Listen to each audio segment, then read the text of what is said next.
Bismillahirrahmanirrahim. Assalamualaikum warahmatullahi wabarakatuh. Perkenalkan, nama saya Safani Salivia Safira dengan NPM 130.219.009, Prodi Pendidikan Guru Pendidikan Anak Usia Dini, Fakultas Tarbiyah dan Keguruan Universitas Islam Bandung. Izin menyampaikan presentasi saya dengan judul Peningkatan Kemampuan Motorik Kasar Anak Kelompok B usia 5-6 tahun dengan permainan tracer hand di TK Rian Kumarajaya, Padalarang, Kabupaten Bandung Barat. Baik, kita masuk ke latar belakang. Perkembangan fisik motorik adalah salah satu dimensi yang sangat penting dalam perkembangan individu secara komprehensif atau menyeluruh, karena pertumbuhan dan perkembangan fisik terjadi dari bayi sampai dewasa. Di TK Rian Kumarajaya, kemampuan motorik anak-anak kurang dalam melakukan gerakan motorik kasar, dan akibatnya anak-anak gangguan fokus. Banyak metode untuk mengembangkan kemampuan motorik kasar anak, salah satunya dengan bermain dan permainan. Dan salah satunya yang saya ambil adalah permainan tracer hand.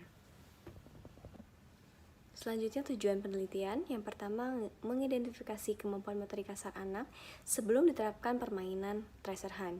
Yang kedua, menjelaskan pelaksanaan kegiatan permainan tracer hand dalam meningkatkan motorik kasar anak.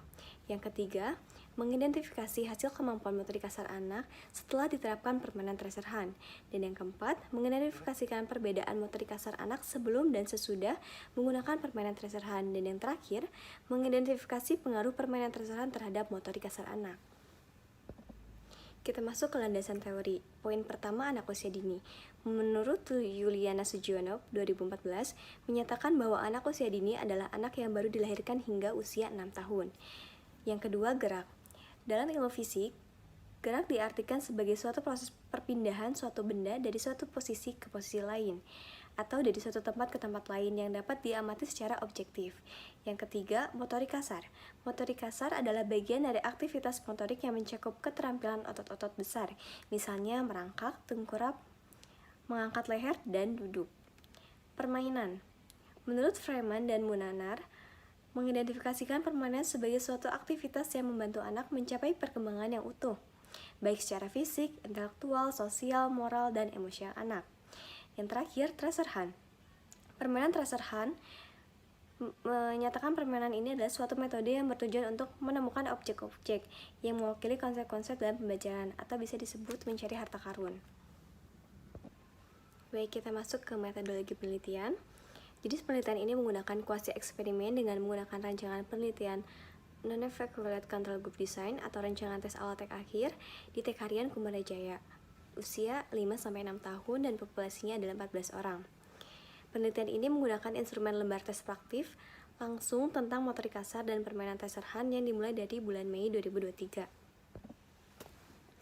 Masuk ke hasil dan pembahasan. Sebelum treatment, hasil tes awal atau pretest, kemampuan motorik kasar anak kelompok eksperimen memperoleh rata-rata 14,14, sedangkan kelompok kontrol memperoleh 14,43.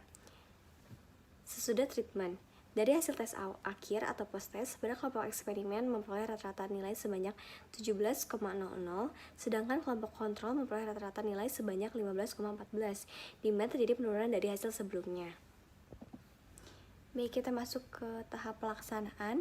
Yang pertama ada morning cycle, di mana di sana anak-anak diberikan arahan bagaimana cara bermain, dan sebelumnya anak-anak pemanasan terlebih dahulu, memberi motivasi kepada anak-anak supaya bersemangat melakukan permainannya.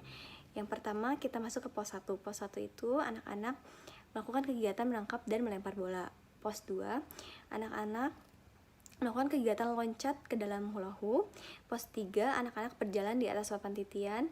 Dan yang terakhir adalah pos 4, yaitu lari cepat, di mana anak-anak harus mencari kartu yang sudah disembunyikan oleh bu guru. Dan terakhir sport calling, pendinginan. Dan di situ anak-anak dievaluasi, ditanya-tanya bagaimana perasaannya dan bagaimana permainannya seru atau tidak. Lalu menghitung kartu yang didapatkan oleh anak-anak tersebut. Kita masuk ke kesimpulan.